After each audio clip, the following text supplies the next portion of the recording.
Hey everyone, this is a Barclay Damon live broadcast of the CyberSip, practical talk about cybersecurity. I'm your host, Kevin Szczepanski. Let's talk. Hey everyone, welcome back to another episode of CyberSip. It was 1 year ago last month that Sultan Meghji became the first Chief Innovation Officer of the Federal Deposit Insurance Corporation. That is the independent federal corporation that insures bank deposits in the U.S. But equally impressive is Sultan's 30-year career at the forefront of security and technological innovation. Sultan has launched, scaled, and sold startups in frontier technology, biotech, and fintech.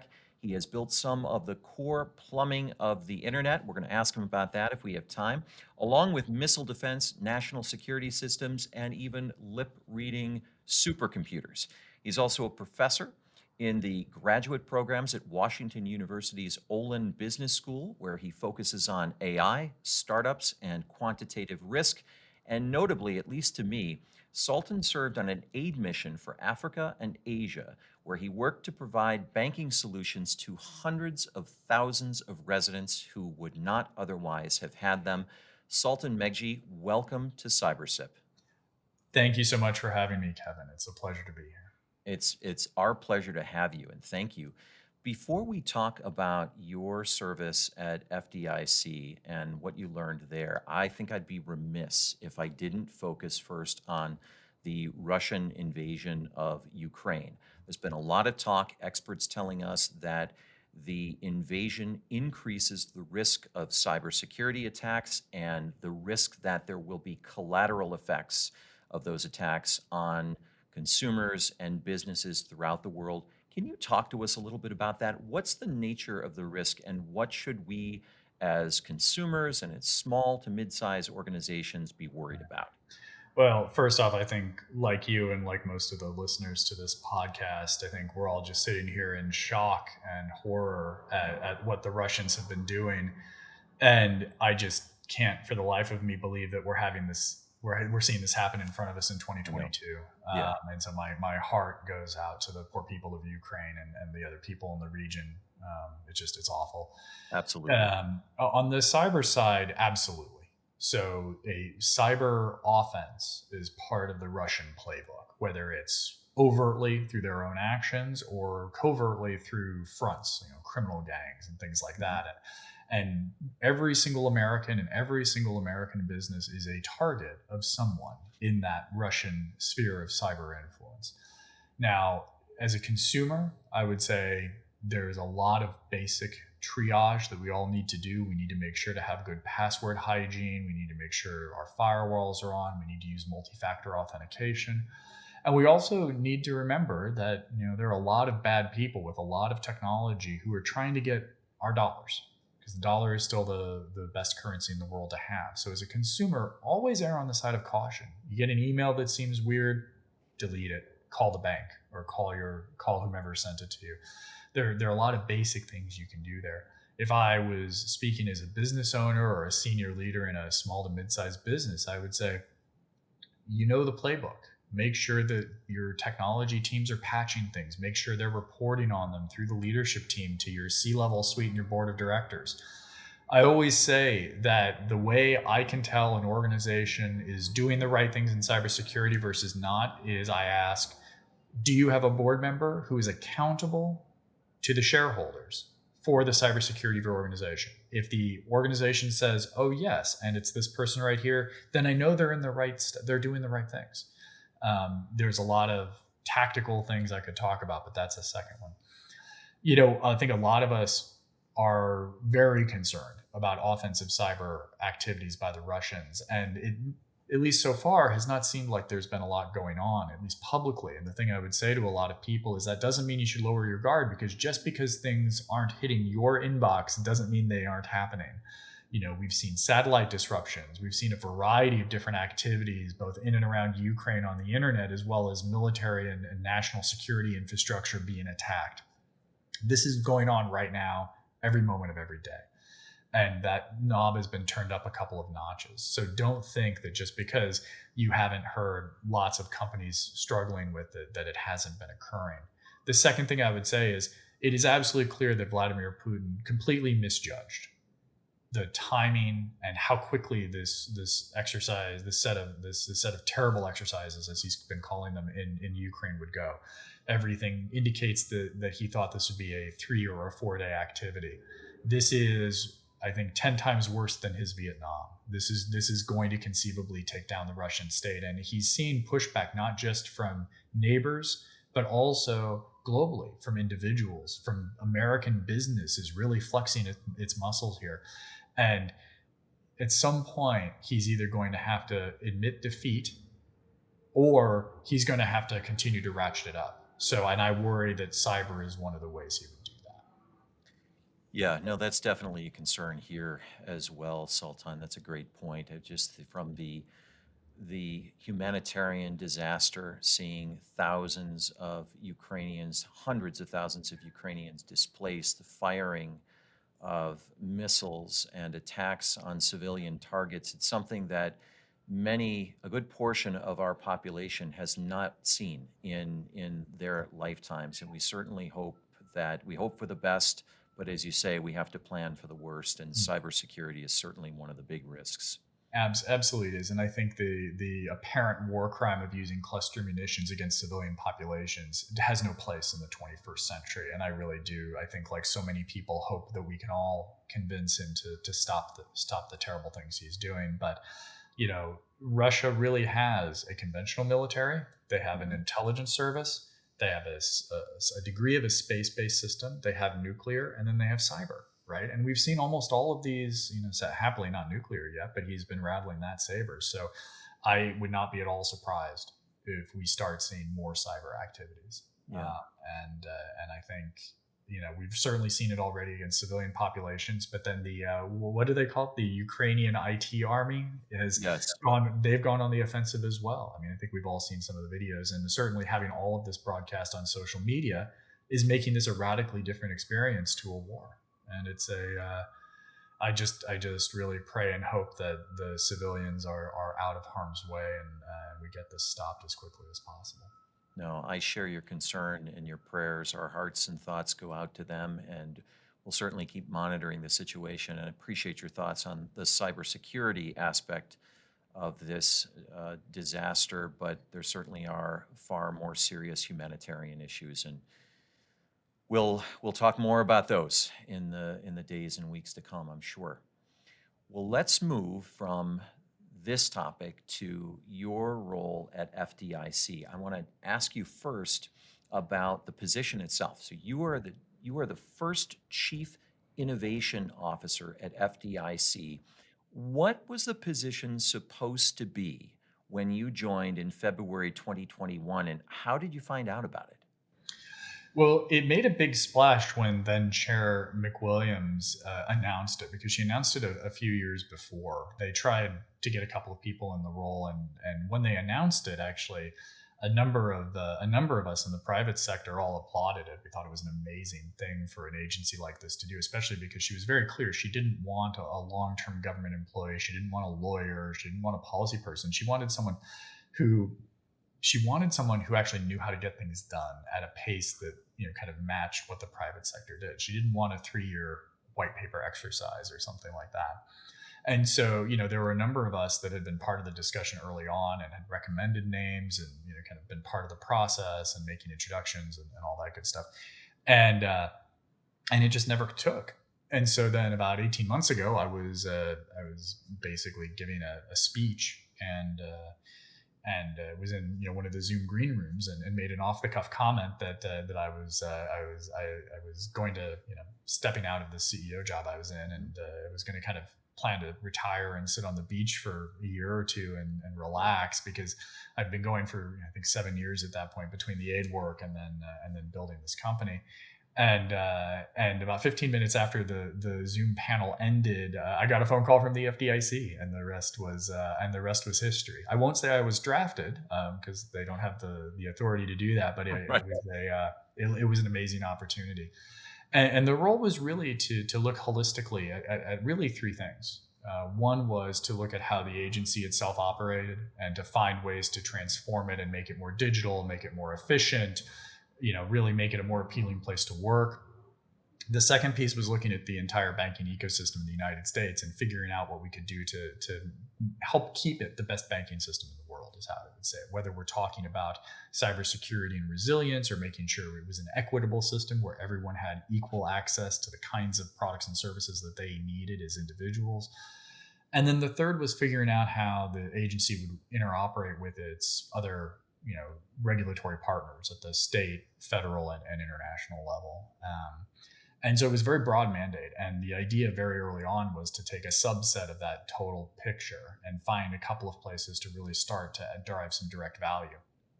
So an example of something we did very early on was, when I joined the FDIC, everybody had smartphones, but they couldn't use all of the products and services that we used at FDIC. So, Right. they couldn't get on Teams, couldn't get on Zoom, couldn't open email attachments. And so, working with some technology providers, in about 90 days, we got it so that everybody at FDIC who had a smartphone or a tablet had all of those features on their devices. So they weren't tethered to a big 8-pound laptop, in the midst of, COVID lockdown. That's one example. I like really giving people technology where they are. And some people are very comfortable sitting at a desk all day. That's great. Some people like sitting on, having a speakerphone on their desk. Great. That's great. Some people want to have earbuds in and be on their smartphone. The purpose of technology is to enable people to do the best job they possibly can in the way that makes the most sense for them. And if you are, of one generation and you're used to sitting at a desk and being on a phone, that's great. But if you're of another generation and you're used to staring at your phone, you need to be equally effective. So that's one example. And I called that an amplification project. We wanted to amplify the staff of the FDIC. A second example of something we built up was a desire for us to be more transparent and more integrated with what's happening in the private sector. Technology change is accelerating at a rate that is almost unbelievable. Right. 10 years ago, you would need $10 million and a team of 30 people and a few years to build a new piece of technology. 2 years ago, it would be 5 people and a couple $1 million in 6 months. Now, it's 90 days and 3 people and $0. The tooling in technology has advanced so much in the last few years. So when I announced I was leaving FDIC, I went out and bought myself a laptop, like a personal laptop. Right. Brand new, fancy laptop.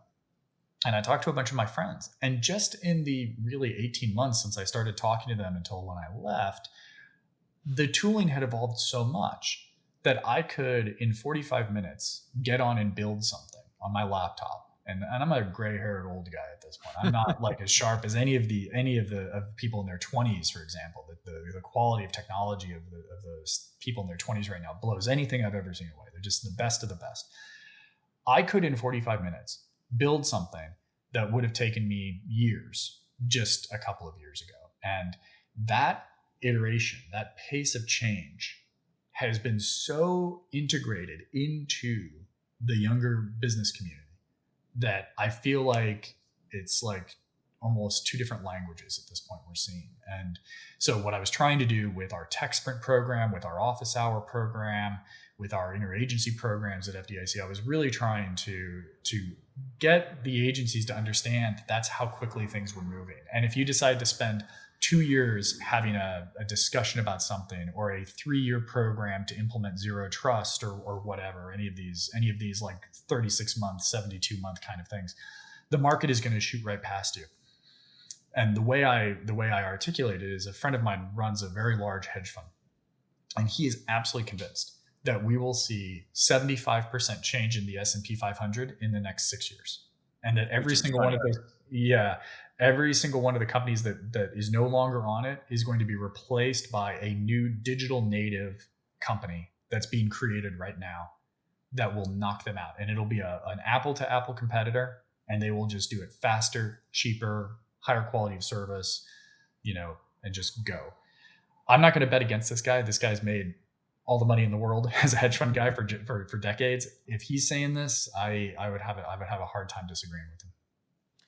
So you have this sense of the breakneck pace of technology, and just listening to you, I can tell you're someone who's you want to get things done, but you're also thinking ahead. I take it, though, there came a time shortly after you joined FDIC, where you encountered what you have called technophobia, or at least a tech hesitancy. Yeah. Can you talk a little bit about that? What do you mean by those terms, and how did it begin to appear to you? Yeah.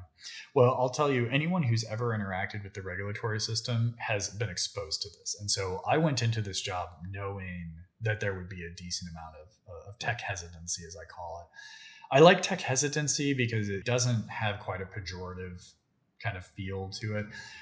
Just like there are people who are vaccine hesitant, who, they don't have PhDs in molecular biology or any of this other stuff, and they have somehow decided that in their ignorance, they know more than someone else does. And so they act against it. And fundamentally, they're also acting against their own self-interest. And that's why I say tech hesitance, because it's a very similar phenomenon. People who just don't understand technology, they're ignorant of it.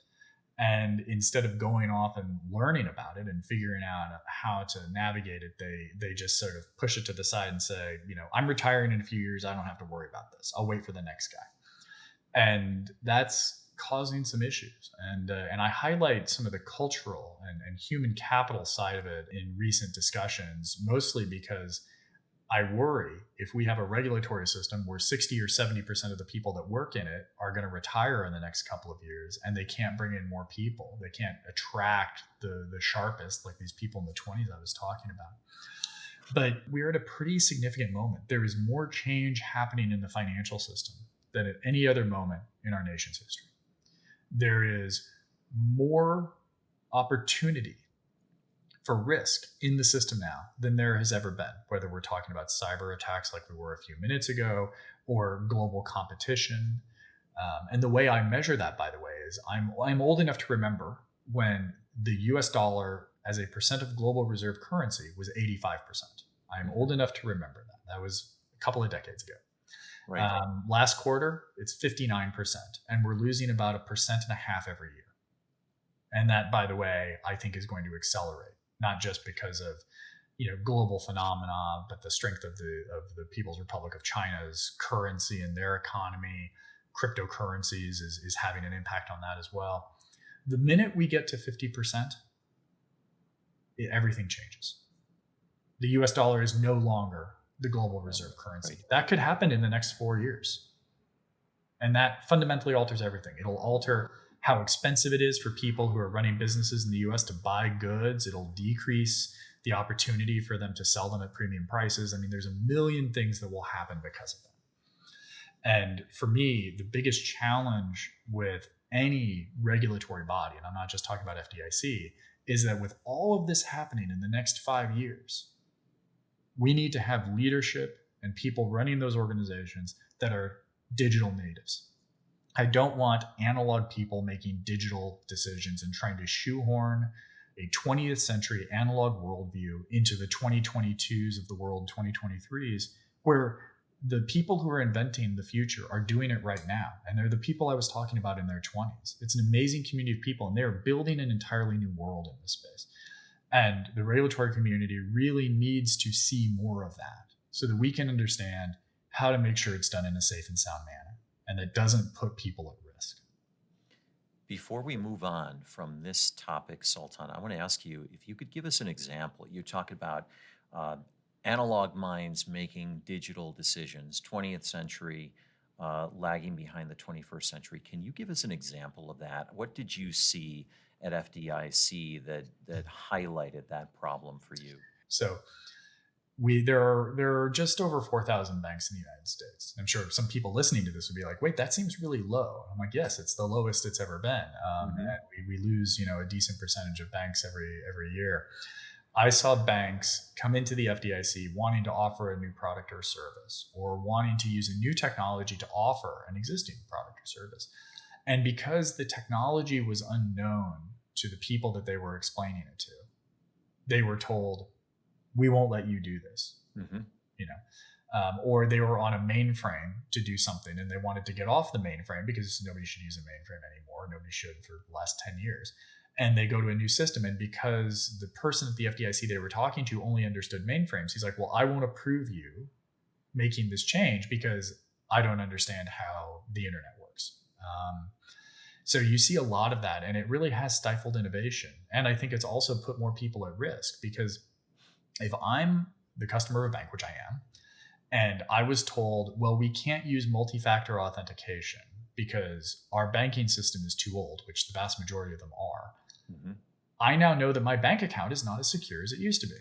Right. And so I will move to a bank that is more secure. Right? The challenge is if you only have 4,000 or so banks, and a huge number of them don't have multi-factor authentication, they don't have, the latest connectivity to the way people live their lives today, like tap to pay with cards, just in the last couple of years has come here to the United States. That's been everywhere else in the world for 20 years. And the reason it took so long is because of these same mainframe systems. Right. So we're in a situation where every single day, every single financial institution in the United States is fundamentally being told not to innovate, not to be as globally competitive, not as hard driving as I'm sure some of their leadership would want to be, because they have to keep the regulators happy. And now that sounds like I'm painting a very broad brush, and I want to make it clear I am not. I'm giving some very, very specific examples of what I would consider to be analog behavior. There are some in the regulatory community, and I would highlight the FDIC as having the best examiners, the best regulators in the United States, full stop. I am still to this day, I am super impressed with the people I got to work with at FDIC. But there are some that are truly analog. I mean, some of the coolest data analytics out there, there's artificial intelligence in there. They're doing all sorts of very interesting stuff to keep us all safe. But there are some people out there who fundamentally learned how to do their job in the 1980s and refused to change. And they're just a few years away from retirement. They're like, well, I'm not going to worry about it. I'm just going to wait to retire. And when you have layers of that, layers and layers of that, you're looking at 7, 8, 9 years before you get somebody in one of these jobs who's under the age of 55. And now all of a sudden, we won't ever get to a digital native workforce in those communities, which is, to me, the biggest challenge. Yeah, you're not going to have that openness to change that's so critical. So let me tell you a really interesting story, Kevin. So earlier today, another regulator, the number 2 or number 3 in that entity, called me up, and I've known this guy for a while, and we had this really great conversation. And he and I were kind of just chatting about stuff, catching up, whatever. And he made the case to me. He's like, "Listen, I'm in my late 60s. I am not comfortable with any of this technology. I just know how to ask questions, right?" And he's like, "Why is it up to me to be asking these questions and doing all of this? Like, why aren't my peers doing this?" I'm like, "So and so, your peers, they're talking about their grandkids and they're retiring and all this stuff. You've got to appreciate it." So there are some people whose heads are in the right place, doing the right stuff, asking the right questions, but they're sorely outnumbered. And so I think we have to do a lot more to support them so they can get out of their hesitancy, their tech hesitancy, as quickly as possible. Right. So in the time we have left, I want to ask you about a couple of other issues that you raised in your recent letter in Bloomberg. You talked about the dislike of change, lack of expertise, and the absence of continuing education. We could probably talk for a while about each of those, and feel free to do just that. But I want to focus on the continuing education, because that strikes me as one of the critical areas you've highlighted, and I know we're going to talk about a little bit, but because it seems to me that you could have these generational differences, but if you have a strong system of continuing education and it works from the top down, you can erase that deficit and digitize your employees and your expertise. But that was not something that was happening while you were in your role at FDIC, was it? No, it wasn't. And it is absolutely, I think, the silver bullet to solve so many of these problems, because they don't require Congress, they don't require a new budget, they don't require anything other than the will to do it. And that's why I focus so much on continuing education in so many of my conversations.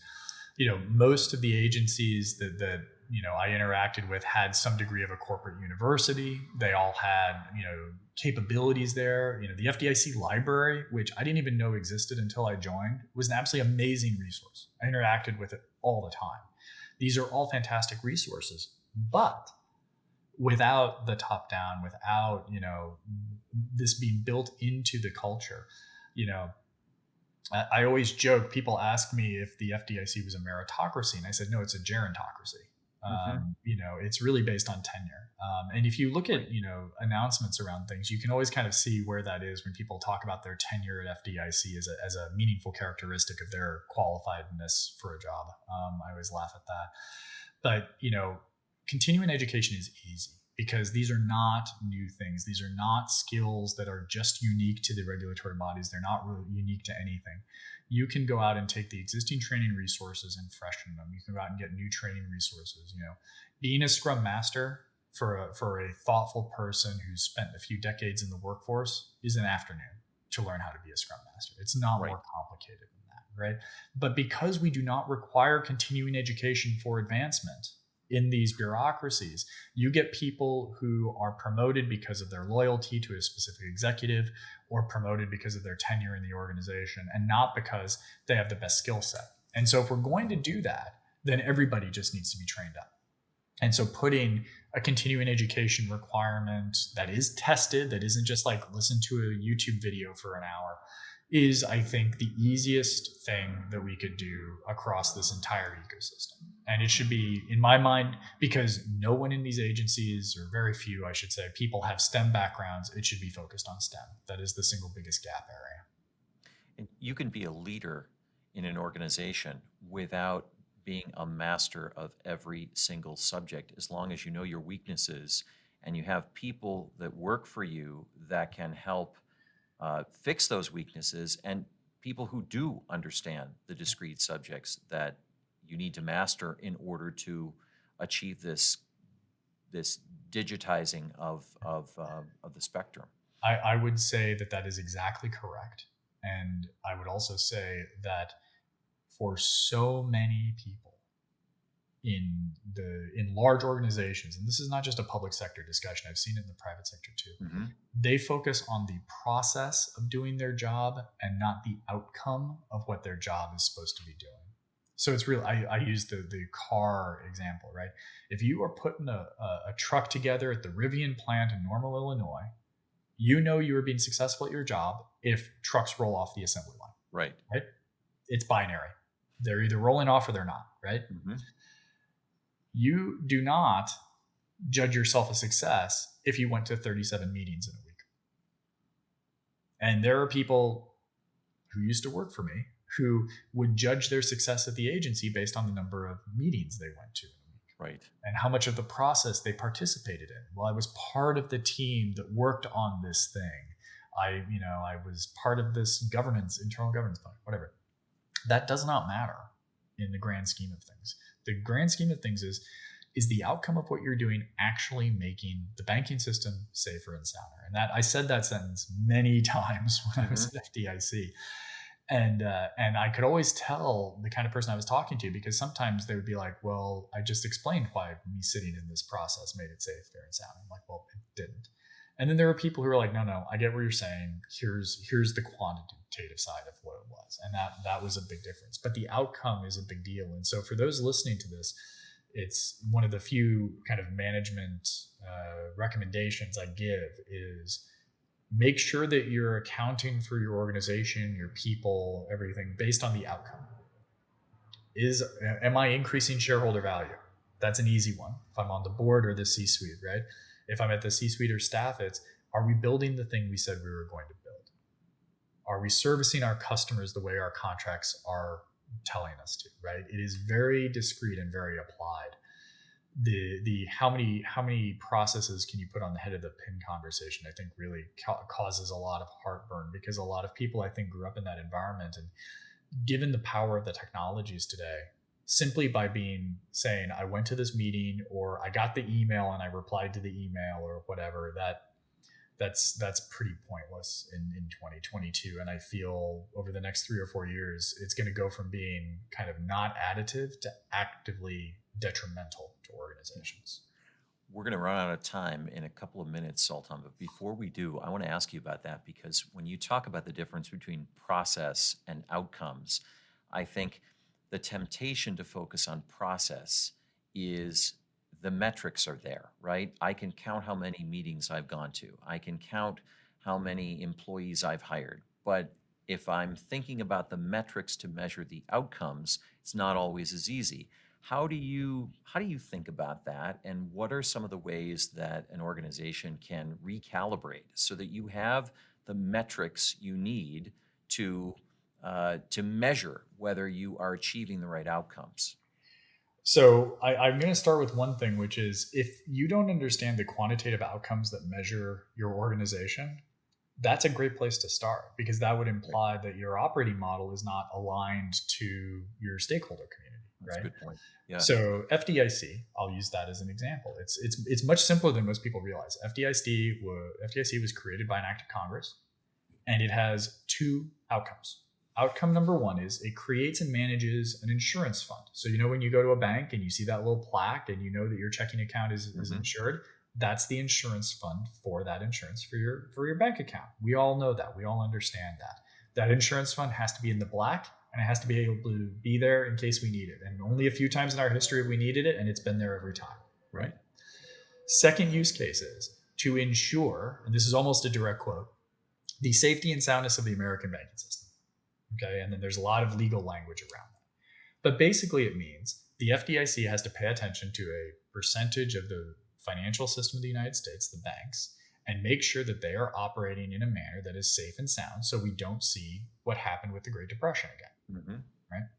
And that's radically changed. In 1933, it looked like one thing. In 1980, it looked like something else. In 2008, it looked like something else again. Right. And in 2022, it looks like something else. So it's very simple. There are 4,000 or so banks in the United States. Roughly 1 out of every 3 has an in-person examination every year. Okay, fantastic. How many exams did we do? Did we find errors? Did we find success? Did we really design a system that allow us to not just understand the individual, what I call the vertical risk of any one organization, or the horizontal risk across the entire portfolio, i.e. the banking system? Do we at any one moment have a very good handle on what that risk looks like and what the trends are against that? That to me is how you would analyze a discussion like this. And I think there's any organization in the world, doesn't matter if it's public sector, private sector, startup, 100-year-old company, nonprofit, school, you all have those things. And it's not 500 outcomes you're going for. It's 2, 3, 4. And that to me is a huge thing that I think a lot of people just jump right past that. And they go right into, how many widgets are we creating, or how many processes are we running? That's it. Right. Those are the right metrics. That's how you think about discovering the right metrics and then measuring them. Well, Sultan, thank you so much for joining us. I wanted to ask you about what eventually led you to leave the FDIC and some of the solutions that you proposed, including in your recent Bloomberg piece. But I wonder if that might be best for another episode. Would you be able to come back on a future episode and talk to us about those things? Absolutely. I'd love to. I appreciate it. Sultan Meghji, former Chief Innovation Officer of FDIC, thank you so much for joining us. I really enjoyed talking with you. And thanks to all of you. We will be back soon with another episode of CyberSip. The CyberSip podcast is available on barclaydamon.com, YouTube, LinkedIn, Apple Podcasts, Spotify, and Google Podcasts. Like, follow, share, and continue to listen. This material is for informational purposes only and does not constitute legal advice or a legal opinion. No attorney-client relationship has been established or implied. Thanks for listening.